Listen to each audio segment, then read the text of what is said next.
Hello and welcome to the Business of Meeting podcast. I'm your host, Eric Rozenberg. Over the years, I've had the privilege of helping businesses in the meetings and event industry grow and succeed. And I'm excited to share that experience with you. If you feel alone and overwhelmed, and if you're looking to take your business to the next level, improve your strategy and sales, and connect with like-minded professionals, you are in the right place. I invite you to visit eventbusinessformula.com and join our community of event business owners dedicated to exponential growth. Now, let's dive into today's episode. Hello, and welcome to a new episode of the Business of Meeting podcast. Today, I want to address the loneliness of being an entrepreneur. Many of us are solopreneurs, small business owners in the meetings and event industry.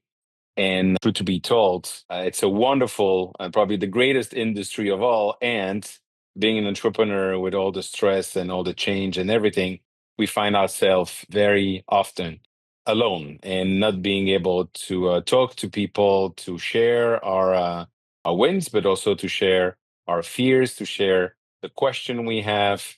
And I want to read to you an extract of a book that I'm reading now, and then give you some hints of what you can do to overcome that loneliness. This is a book called 4,000 Weeks, Time Management for Mortals, written by Oliver Burkeman, that I just finished reading. And page 189, he's talking about the digital nomads. And I think it's very interesting what he's saying about the digital nomads.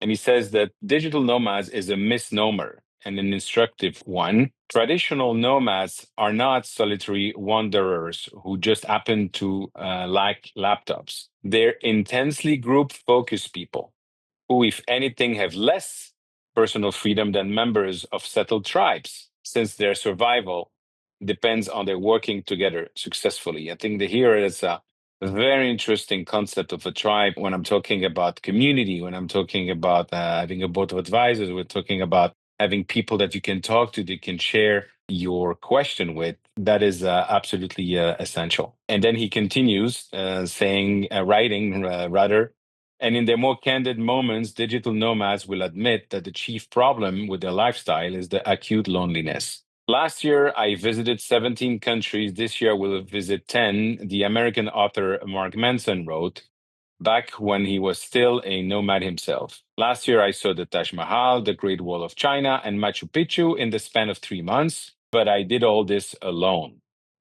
A fellow wanderer, Manson learned, burst into tears in a small suburb in Japan, watching families ride their bikes together in a park, as it dawned on him that his supposed freedom, his theoretical ability to do whatever he wanted whenever he chose, had put such ordinary pleasure beyond reach. And that, if I may comment as well, is another writing, if you want, to make me think of the importance of having your 10-year vision, knowing what's important for you, knowing about your values and what matter in life. And that is something that when you know about it, it's obviously very most helpful to continue what you're doing and also surround yourself with the right people. And then the author here, Oliver Burkeman, continues and finish. I'm going to finish reading this page now. The point, to be clear, isn't that freelancing or long-term travel, let alone family-friendly workplace policies, are intrinsically bad things. It's that they come with an unavoidable flip side. Every gain in personal temporal freedom entails a corresponding loss in how easy it is to coordinate your time with other people's. The digital nomad's lifestyle lacks the shared rhythms required for deep relationships to take root. For the rest of us, likewise, more freedom to choose when and where you work makes it harder to forge connections to your job, as well as less likely you'll be free to socialize when your friends are. It's a lot to unpack because I also believe in those lines. We're talking about remote work. We're talking about the fact that companies or corporation are trying now to get everybody's back in the office, or at least in a hybrid way. But that's really the point as well.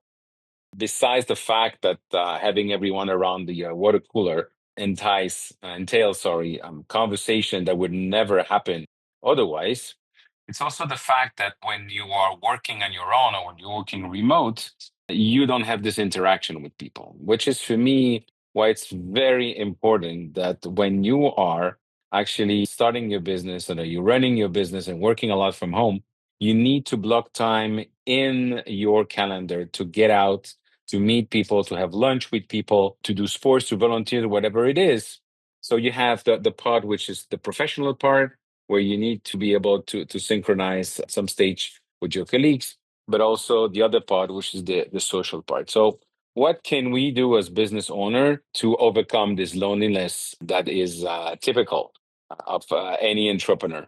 Well, there's several solutions there. The first one is creating your own board of advisors.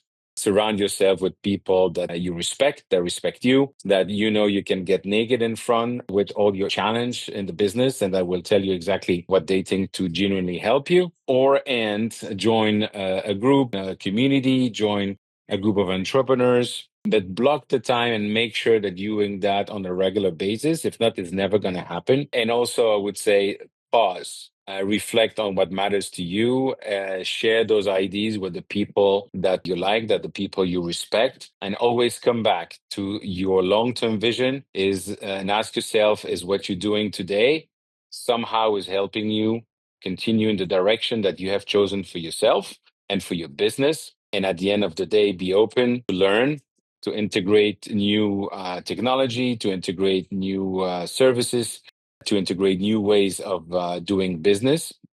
That's the beauty of it. Our world is changing. Being an entrepreneur is probably, if not the one of the most exciting thing in the world, because despite everything I've read and despite everything I've shared with you today, there is still the main reason why we're doing this is that we are somehow controlling our time in a little better way that if we were working for anybody else, then the freedom depends as well on how you structure that, how you surround yourself, and how you're making sure that your business is growing with the team around you.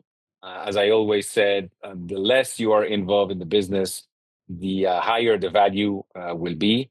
That takes time, but at least you start with defining that vision and working on it. Hope this is helpful. If you have any question, I can help you with your business. Don't hesitate to reach out, and I'll see you at the next industry conference or on the next podcast. Have a great day. Thank you for tuning in to the Business of Meeting podcast. I hope you found today's episode valuable. If you enjoyed the show, the most important thing you can do is leave a review and share it with your colleagues. It really helps spread the word. I truly appreciate your support. And if you're ready to take your business to the next level, don't forget to visit eventbusinessformula.com to learn more about how we are helping even business owners like you. Thanks again for listening, and I'll see you next time.